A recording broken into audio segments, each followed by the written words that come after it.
Hello दोस्तों, career planet YouTube channel पर आप सभी का स्वागत है। ये मॉडर्न हिस्ट्री का चौथा लेक्चर है जिसमें हम ब्रिटिश कालीन जो नीतियां थी जो भारत को बहुत ही खोखला बना चुकी थी इन 200 सालों में, तो उन्हीं के बारे में हम देखने वाले हैं। और यहाँ याद रखिएगा, ये एक रिवीजन वीडियो होगा जिसमें आपको एक ही वीडियो में बहुत सारे चीज़ आप आराम से रिवीजन कर सकते हैं। और जो भी यहाँ पे इम्पोर्टेंट है उसको हमने क्या कर रखा है, तो विभिन्न कलर से उसको अंडरलाइन कर रखा है, तो आप चाहे तो उसका स्क्रीनशॉट भी ले सकते हैं। तो चलिए हम इसे स्टार्ट करते हैं और आगे बढ़ते हैं।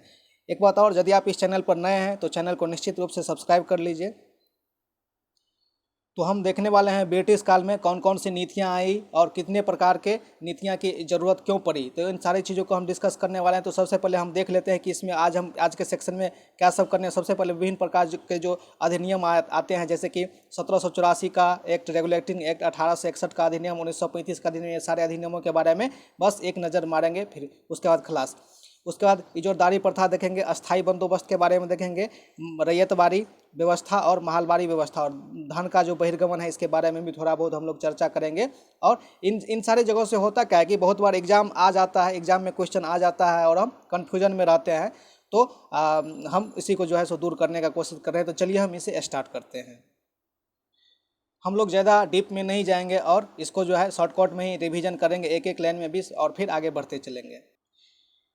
इससे पहले वाले लेक्चर में हमने बता रखा था कि 31 दिसंबर 1600 ईस्वी को ईस्ट इंडिया कंपनी की स्थापना होती है। इसके साथ ही और विभिन्न प्रकार के ईस्ट इंडिया कंपनियां आती है, जैसे कि पुर्तगाल की कंपनियां, फ्रांस की कंपनियां, डच की कंपनियां और स्वीडिश की कंपनियां, सब कंपनियां आती है। लेकिन क्या होता है कि 1757 सब इसके लिए जो है 1757 तक जो है अंग्रेज क्या करते हैं, जितने प्रकार के कंपनियां हैं 1757 बक्सर के युद्ध तक क्या करते हैं कि जितने भी कंपनियां, सब कंपनी को मार पीट के क्या करते हैं, भारत से भगा देते हैं और पूरे भारत पर क्या करते हैं, अकेले आधिपत्य जमा कर वहाँ पर अधिकार करते हैं। चूँकि पूरे भारत में अकेले हैं, इसीलिए इनको क्या पड़ा, तो रेगुलेटिंग एक्ट या विभिन्न प्रकार की नीतियों की जरूरत पड़ी। चूँकि भारत एक अपने आप में विशाल क्षेत्र उस टाइम में भी था और आज भी है, तो इसीलिए उसको बहुत ही कानून बनाने का जो है जरूरत पड़ा। और 1776 में एक घटना क्या होती है कि ब्रिटिश का जो महारानी है, ब्रिटिश का जो राजा है, 1776 ईस्वी में क्या करते हैं कि ईस्ट इंडिया कंपनी को एक आदेश देते हैं कि आप लोग को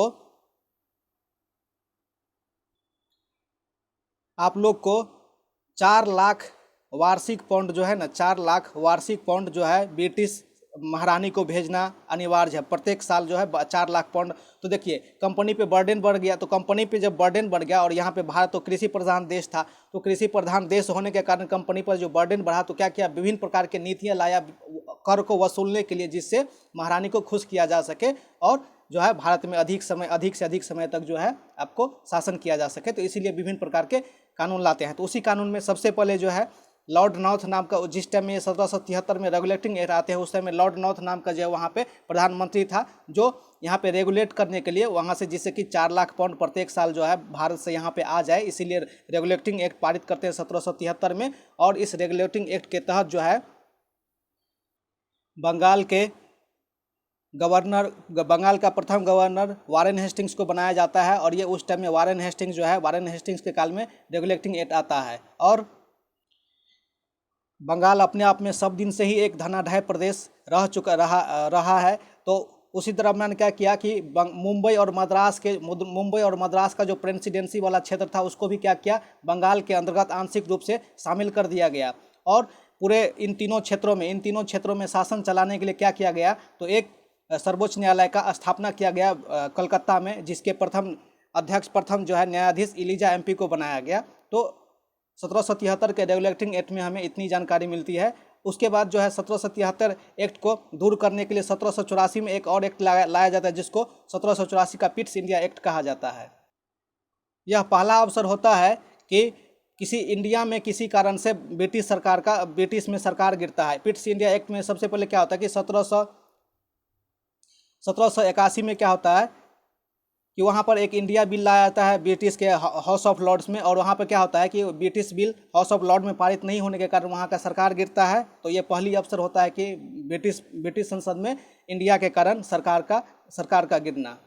1784 एक्ट के तहत यहाँ पर 2 चीज़ की व्यवस्था की गई। शासन को बोर्ड ऑफ कंट्रोलर और बोर्ड ऑफ डायरेक्टर को यहाँ पे नियुक्त किया गया, जिससे प्रशासन को जो है आसानी से चलाया जा सके और महारानी के धीरे धीरे नियंत्रण जो है यहाँ पर बढ़ सके। इसीलिए यहाँ पे ये दोनों चीज़ के साथ साथ दोहरी शासन नीति का भी 1784 के एक्ट में जो है व्यवस्था किया गया था। उसके बाद 1793 का जो एक्ट आता है, इस एक्ट में जो है सबसे पहले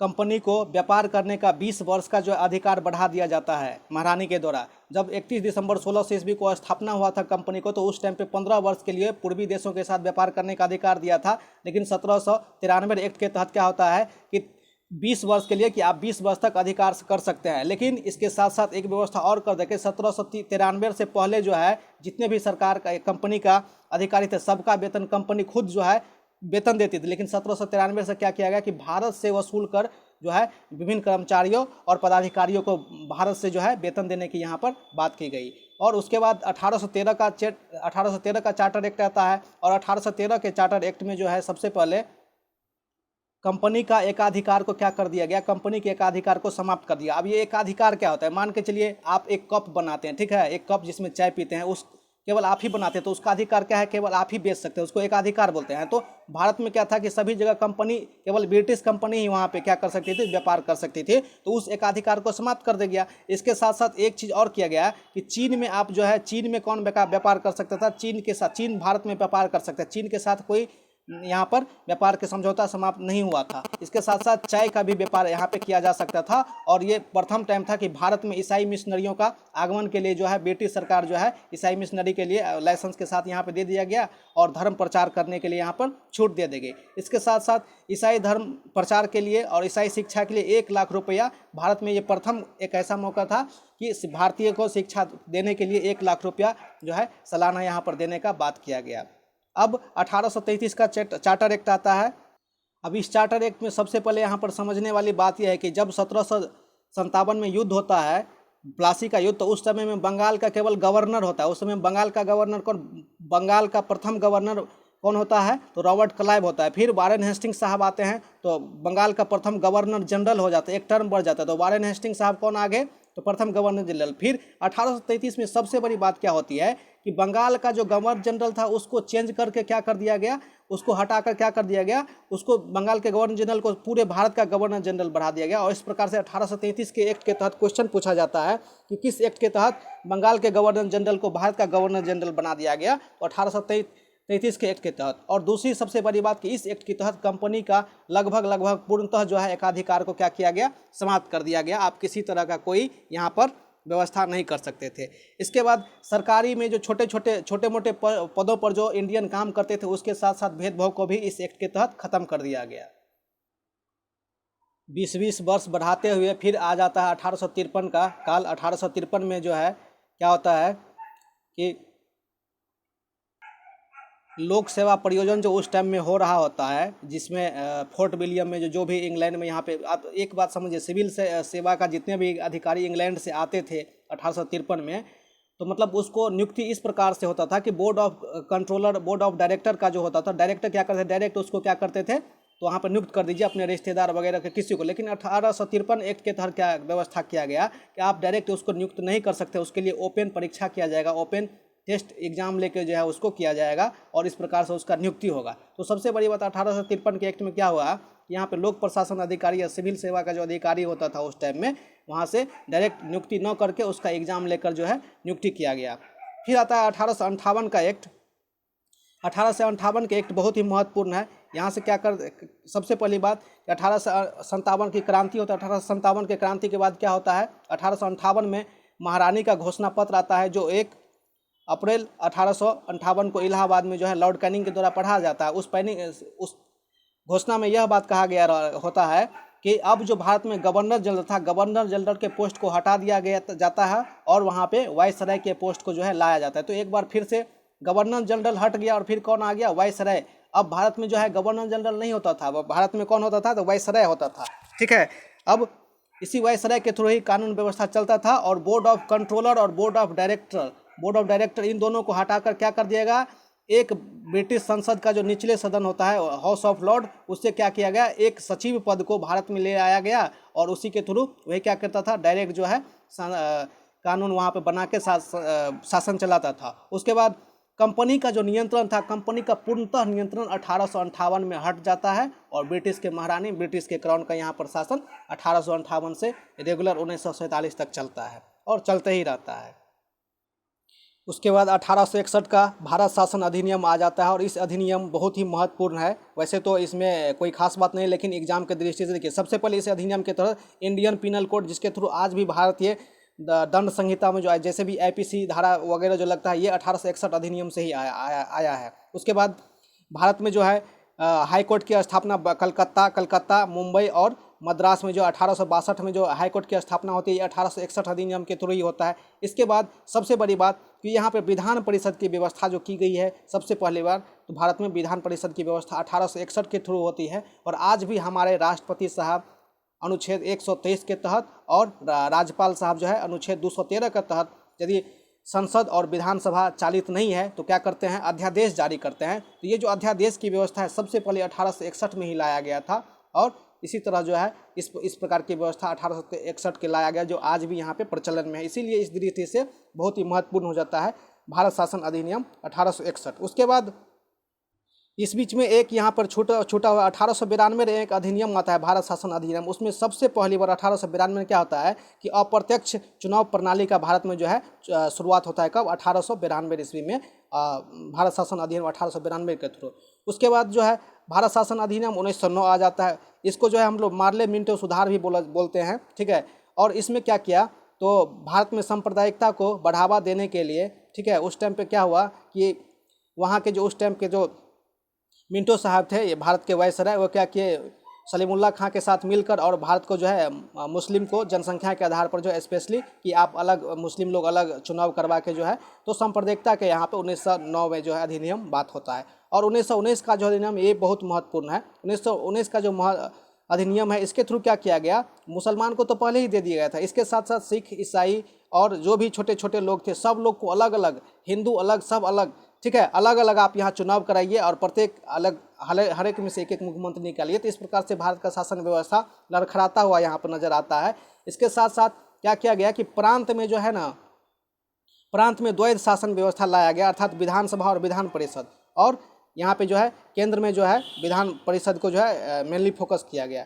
उसके बाद जो है इस भारत शासन अधिनियम 1919 में जो गठित हुआ था, जो भी रूल रेगुलेशन था, कि उसको 10 वर्ष के बाद जो है 1929 ईस्वी में लाना था। इसको जो है जो मतलब देख रेख करने के लिए कि अच्छा से चला या नहीं कानून, तो 1929 में लाना था, लेकिन एक वर्ष पहले ही 1927 में साइमन कमीशन भारत भेज दिया जाता है इसी कानून के जो है अथी करने के लिए। और यहाँ पर जो है सबसे पहले इसी साइमन कमीशन के विरोध में एक भी इंडियन नहीं थे, इसी विरोध में लाला लाजपत राय साहब का जो है लाठी से मृत्यु हो जाता है। और फिर आता है भारत शासन अधिनियम 1935। ये अधिनियम भारत का जो है ब्लूप्रिंट कहलाता है। इसी पे अपना जो संविधान है, आधा से अधिक संविधान इसी पे आधारित है। इसमें सुप्रीम कोर्ट का व्यवस्था होता है, उत्तरदायी शासन व्यवस्था का होता है, और भारतीय रिजर्व बैंक की स्थापना इसी के थ्रू होती है। एक अस्थायी सरकार की भी घोषणा होती है, 1937 ईस्वी में सरकार भी बनता है। इस प्रकार से फिर 1942 में संविधान के लिए क्रिप्स मिशन आता है, और 1946 में कैबिनेट मिशन, और फिर 3 जून 1947 को जो है भारत विभाजन अधिनियम लाया जाता है लॉर्ड माउंटबेटन साहब के द्वारा। इस प्रकार से ये जो है समाप्त होता है। और ये अधिनियम हम एक बार देख लेंगे किसी भी एग्जाम से पहले, तो हमको लगता है कि कहीं ना कहीं जो है ये चीज़ आपको देखने को मिल जाएगा। अब जो मेन बात है, ये देखिए इजोरदारी प्रथा, ये जो प्रथा थे 3-4 प्रथा जो आप थंबनेल पे देख चुके हैं, उसके बारे में हम बात कर लेते हैं। यहाँ पर देखिए ये जो इजोरदारी प्रथा है, इसमें ये सबसे पहले 1772 में जो है वारेन हेस्टिंग्स के द्वारा लाया गया, और ये पंचवर्षीय योजना के टाइप का था। ये 5 साल तक जो था, इसमें क्या होता था कि सीधे किसी विशेष क्षेत्र में बोली लगा दिया जाता था कि हाँ भाई इस क्षेत्र में कौन सबसे अधिक पे कर सकता था, और बोली लगा के उस स्पेशल आदमी को दे दिया जाता था। और वो आदमी क्या करता था, वारेन हेस्टिंग्स को या बंगाल के गवर्नर को क्या करता था, अपना तो राजस्व वसूल के वहाँ पे जमा किया करता था। तो ये था इजोरदारी प्रथा। अब हम आगे बढ़ते हैं अस्थाई बंदोबस्त, जो आप लोग बहुत ही इंपॉर्टेंट है इसके बारे में। और इसको देखिए, सबसे पहले ये जो है इसको 3-4 नाम से जाना, अस्थाई बंदोबस्त, जागीरदारी व्यवस्था और इस्तेमारी और मालगुजारी, ये सभी एक ही नाम से है। परीक्षा में एक नाम आ जाए या 2 नाम आ जाए, सभी एक ही नाम है, ठीक है। 22 में 1793 ईस्वी को लॉर्ड कॉर्नवालिस के द्वारा ये लाया जाता है। और ये जो है किस क्षेत्र में लागू था, ये बंगाल में, बिहार में, ठीक है, उड़ीसा में, बनारस में, उत्तरी कर्नाटक में जो है ये 10 वर्ष के लगाया गया था, ठीक है ना। कितने वर्ष के लिए? 10 वर्ष के लिए लगाया गया था। किसके द्वारा? लॉर्ड कॉर्नवालिस के द्वारा। और इस नीति को सबसे पहले तैयार कौन किया था, आप इसका स्क्रीनशॉट निश्चित रूप से ले लेंगे।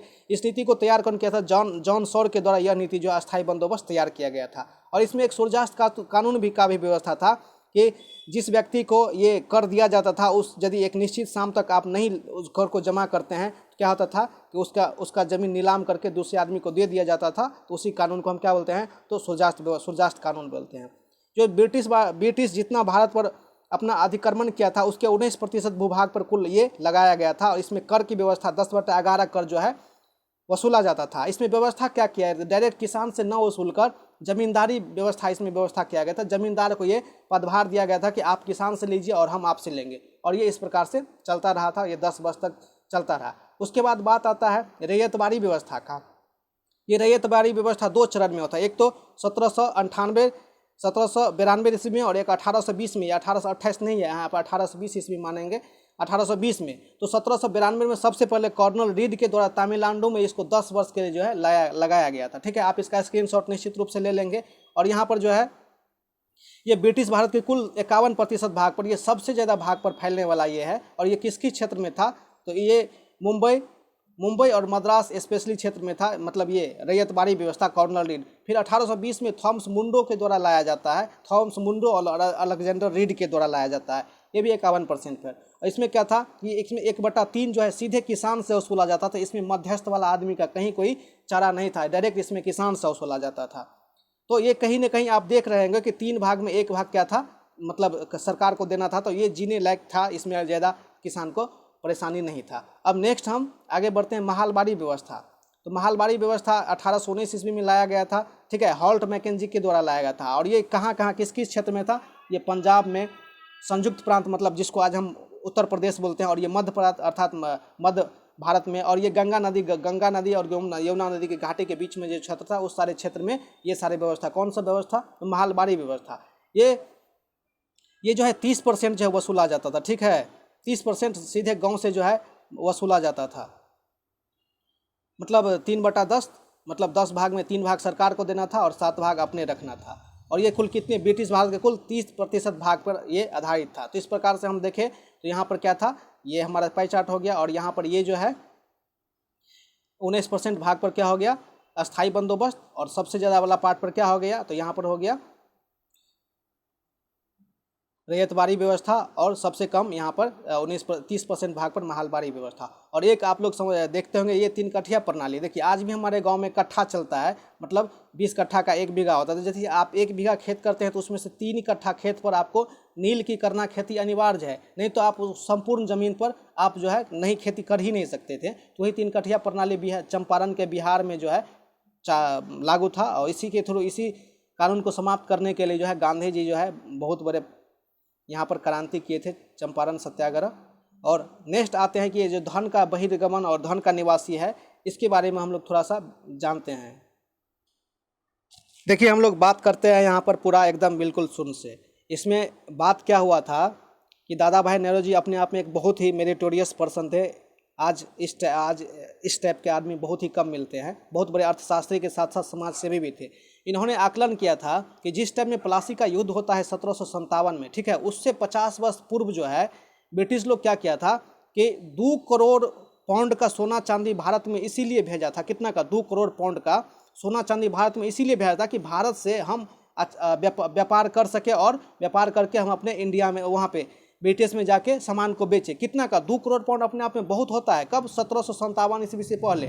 लेकिन जब बात आती है 1857 ईस्वी के आसपास का, तो जिस टाइम पे ये सारी व्यवस्था चल रही थी, तो उस टाइम में भारत को तो खोखला बना दिया था। तो उन्हीं सारी चिंताओं को देखते हुए दादा भाई नेहरू जी जो है धन के बहिर्गमन का निकासी का जो है सिद्धांत देते हैं। और यहाँ पर उनका एक पेपर देखिए, ये जो poverty and un-British rule in India है, ये इनका पुस्तक नहीं, ये एक पेपर है, मैगजीन है, जिसको पत्रिका हम लोग बोलते हैं, ये मैगजीन है। तो यहाँ पर 2 पत्रिका थी, इंग्लैंड डेब्यू टू इंडिया और poverty and un-British rule in India. ये दोनों पेपर में इन 2 मई 1867 को ये बात प्रकाशित होता है। और जब ये बात सुनते हैं 2 करोड़ वाली बात, तो बहुत सारे लोगों के जो है होश हो जाते हैं कि इतना, मतलब ऐसा बात था और आज क्या हालत है। तो यही बात यहाँ पर किया जा रहा था। और होता क्या है, 1896 ईस्वी में जब कलकत्ता में अधिवेशन हो रहा होता है, तो उस अधिवेशन में जो है कांग्रेस पहली बार जो धन के निष्कासन के सिद्धांत को सत्य मानते हैं, स्वीकारते हैं और ब्रिटिश शासन के पक्ष में